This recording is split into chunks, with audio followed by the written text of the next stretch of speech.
Hello, welcome to another indie game. Today we're going to be playing The First Spark, made by Silicon Echo, available on Steam as of July 11th, 2016, for the price of $3.99, and that's US dollars.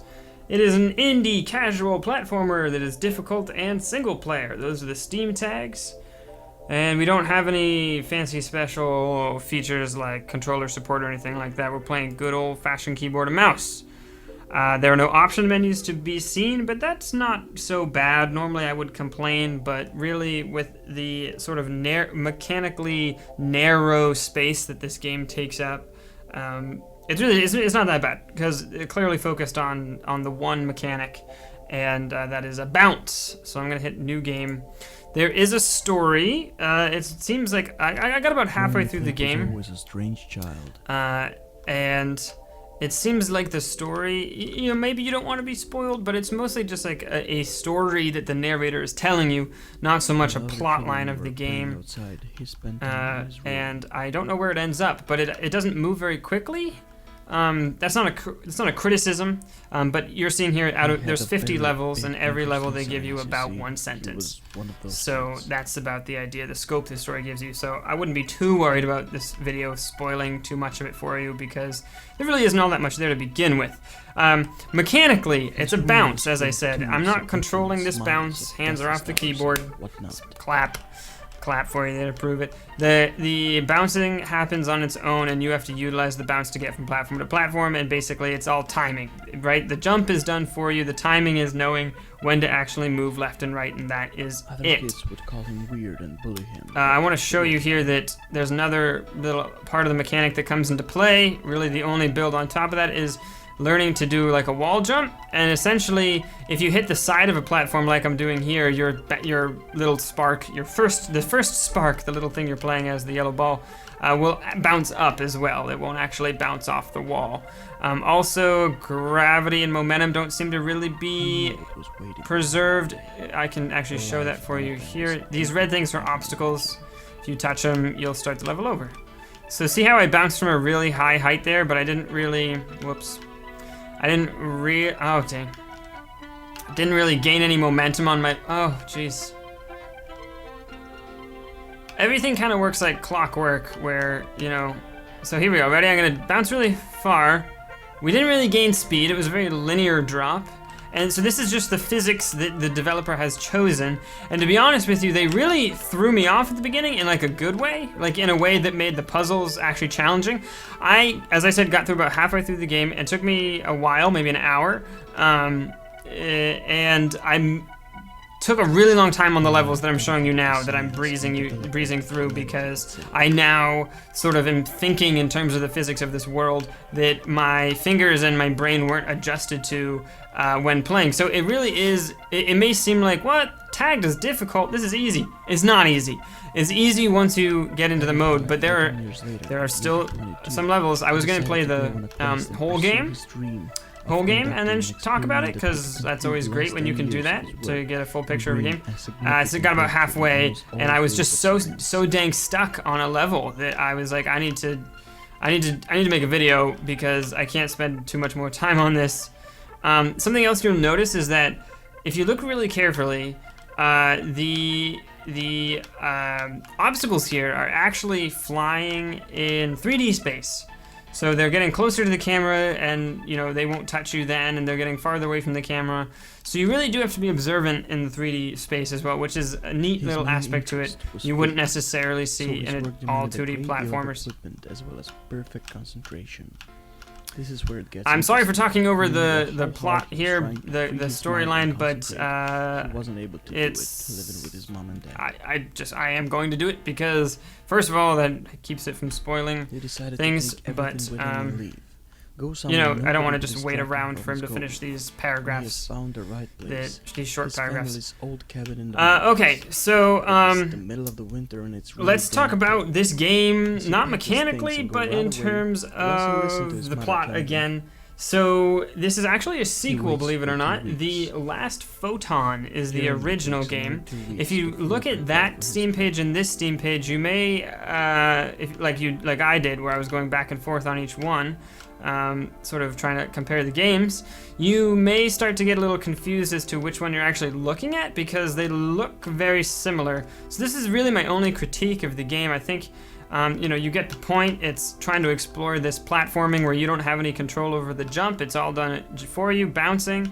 That's pretty neat. I like it. It's made the puzzles difficult. It's made the timing that much more important. The timing of your lateral moving, that is.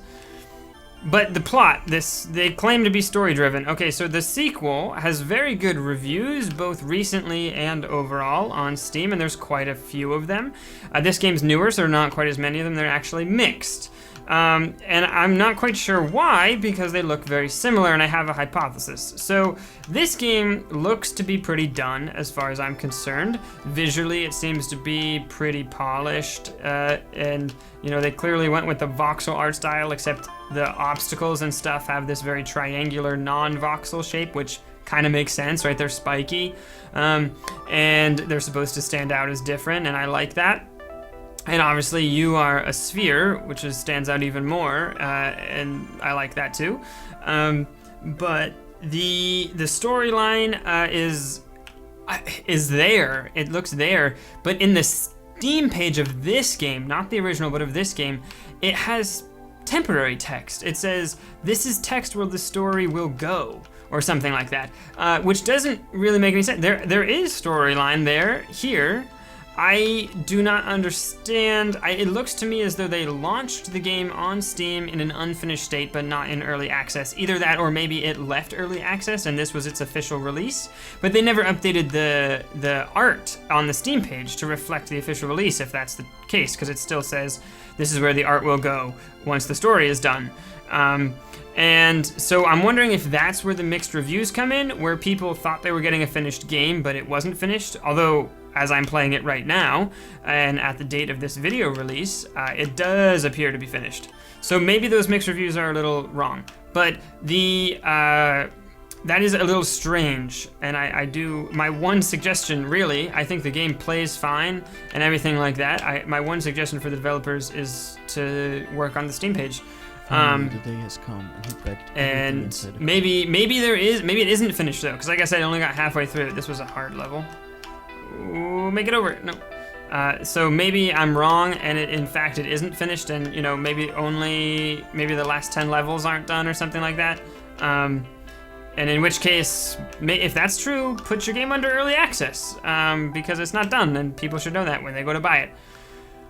And so that's a little strange, but I do think that the gameplay mechanics are good and are there and are working and seem to be polished and seem to be, and this is I think the game's best strength, very closely tied with the level design. And what I mean by that is that if you look at the rate of the jump that this guy has, it's like pretty similar to the rate at which the things are pulsing. Like, you can pretty much, it's not exactly right, but you can, the timings are all kept on this like maybe 1.5 seconds or 1 second, maybe 2 full seconds. Tick, tick, tick. Yeah, so the sliding is a little slower, but the jumping is about 1 second. It's very close. You can tell when you're playing it that the developer did this in such a way where if there weren't obstacles moving at that speed, this would be very difficult, or very easy rather. But you're restricted to your jump tempo, and they're restricted to their moving tempo, and they're synced up in such a way where it becomes very difficult. Like, conceptually, you kind of get what you have to do, right? You could maybe weave in and out like I'm doing here. Maybe you jump it right when the red things are at their widest point and open up. But conceptually, so you get that, but it's the execution that's difficult.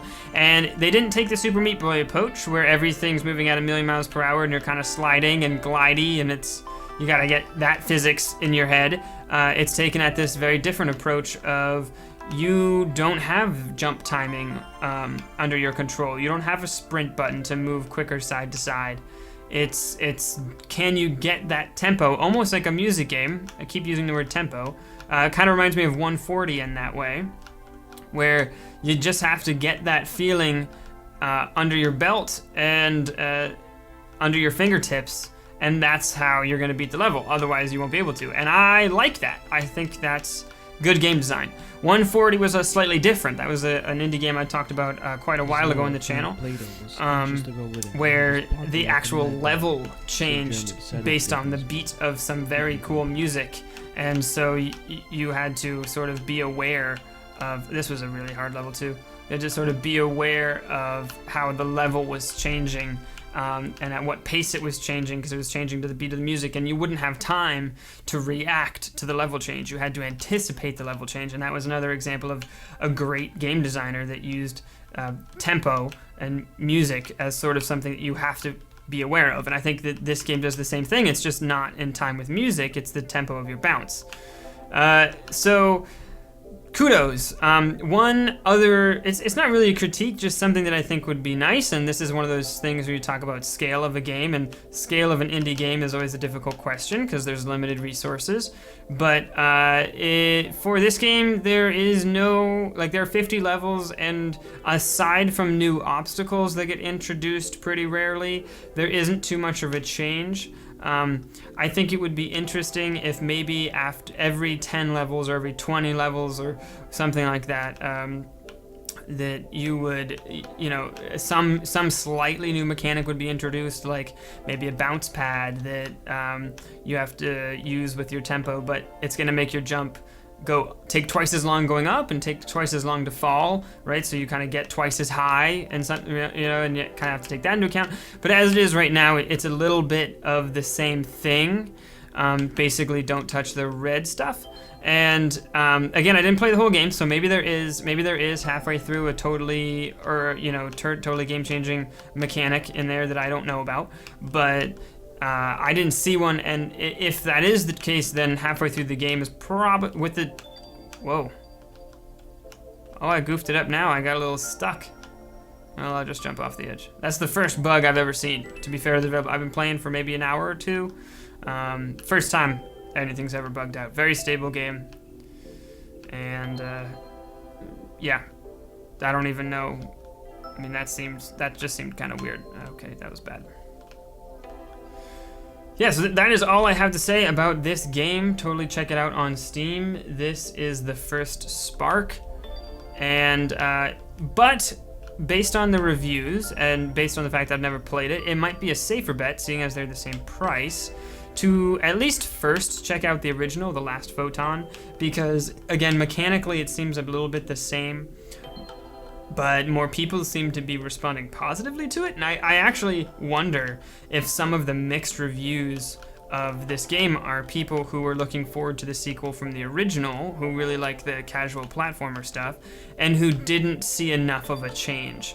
So that's a hypothesis that I'm getting based on the footage that I've seen of the original, the first game, but I have not played it, and the clips I saw were very limited, so I can't say that definitively. But so one of the two, check out one of the two if you like what you're seeing here.